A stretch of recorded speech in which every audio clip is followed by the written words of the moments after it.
जिसको मिल गया उसको मिल गया, या तो तुम ले लो या तो औलाद को दे दो, और दोनों को देना है तो मैंने कहा खर्च करो, औलाद को बढ़िया स्कूल में बढ़िया विद्यालय में पढ़ाओ, चाहे जितनी फीस जाए।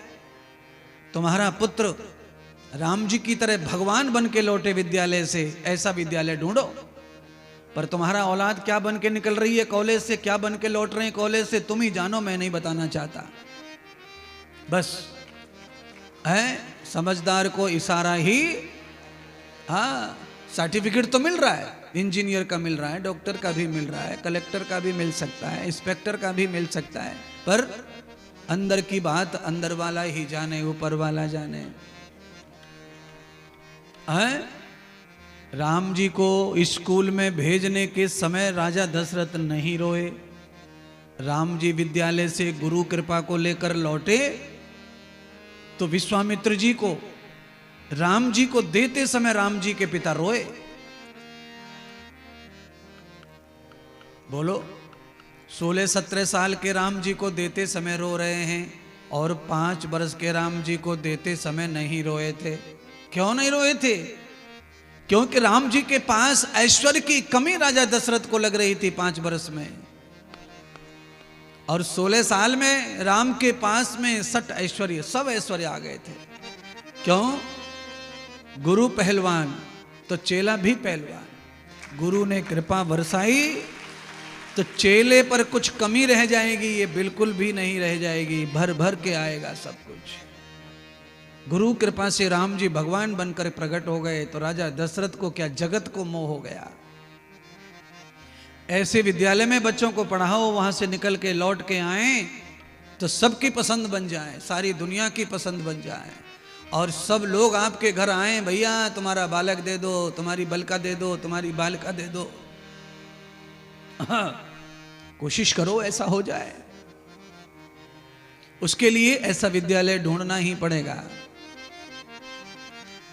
और धन खर्च करो तो सब मिल जाता है, सेवा करो सब मिल जाएगा।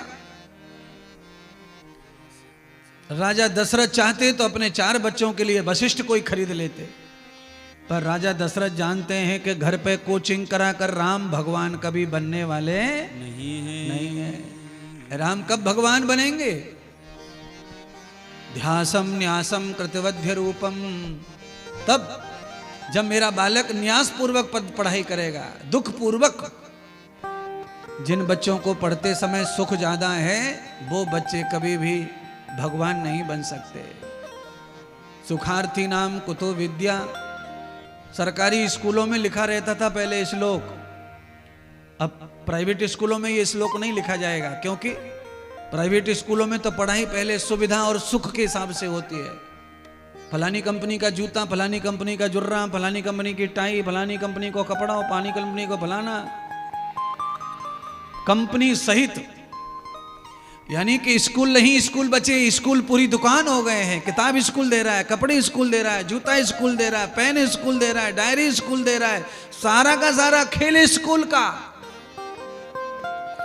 अब बताओ, ये स्कूल है, विद्यालय की दुकान है, शोरूम है, सारी कमाई स्कूल के पास है।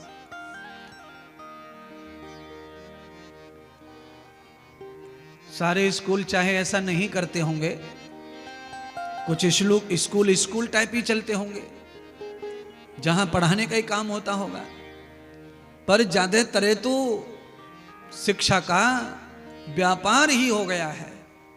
तो फिर क्या करें, क्या आशा करेंगे स्कूल से? और श्री राम, श्री कृष्ण पढ़ने के लिए गए तो उनके वस्त्रों का पहनावा कैसा है, उनका खान पान कैसा है?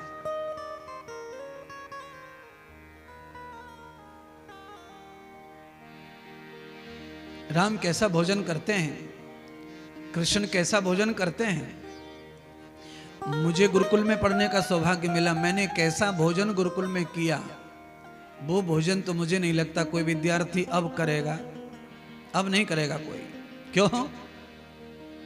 अब तो विद्यालय के सामने बड़े बड़े सुंदर सुंदर रेस्टोरेंट खुले रहते हैं, कॉलेज के सामने ही रहते हैं, और इतनी भारी चाट बनाने वाले कॉलेज के अगल बगल आके खड़े होते हैं सब। दिन भर कहीं भी बेचेंगे चाट को, पर स्कूल के टाइम पर, कॉलेज के टाइम पर सब आ जाएंगे। अलग अलग प्रकार के फलों का चाट, दुनिया भर का चाट। भागवत के माध्यम से बताने में मुझे इस प्रकार का बड़ा आनंद हो रहा है कि मैं कुछ आपको अच्छा कह पा रहा हूं। अगर ये भागवत रूपी ज्ञान मुझे भगवान न देते तो मैं आपसे वार्ता नहीं कर पाता और मुझे अच्छा कहने का मौका मिलता नहीं।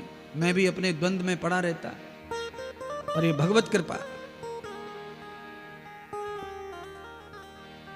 इसलिए विद्यार्थी के कुछ लक्षण हैं, भगत के कुछ लक्षण हैं, उन लक्षणों का पालन होवे तो भक्ति भी अच्छी होगी और शिक्षा भिक्षा भी अच्छी होगी। लक्षण बता दो गुरुदेव, क्या लक्षण है? विद्यार्थी का ध्यान और विद्यार्थी की चतुरता। काक चेष्टा बको ध्यानम स्वान निद्रा तथैव च। विद्यार्थी की नींद कैसी होनी चाहिए? तो कहा स्वान जैसी, कुत्ते जैसी नींद होनी चाहिए। कब पलक मर गए और कब नींद पूरी हो गई है। एग्जाम के समय बच्चे कब पढ़ने लग जाएं रात में, तो सवेरे फिर बहुत कठिन है बिस्तर से उठाना। अल्पहारी ग्रह त्यागी। विद्यार्थी को चाहिए कि पवित्र बुद्धि के लिए अल्प आहार करे, स्वल्प आहार करे। स्वल्प सुअल्प।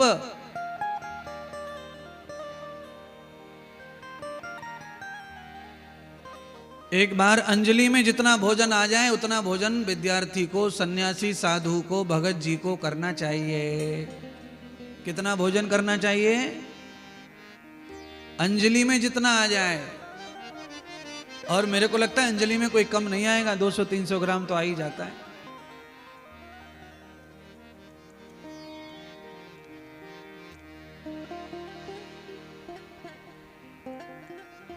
तो फिर देखो कमाल। सबसे बड़ा कमाल तो ये होगा कि आपका पेट आपके पास रहेगा। दूसरा कमाल ये होगा कि आपकी बुद्धि आपके पास रहेगी। तीसरा कमाल ये होगा कि आपकी भक्ति निरंतर आपके पास रहेगी। चौथा कमाल ये होगा कि आपका विवेक आपके पास रहेगा। और पांचवा कमाल ये होगा कि आपकी शांति आपके पास रहेगी। छठवां कमाल होगा कि आपकी काया आपके पास रहेगी।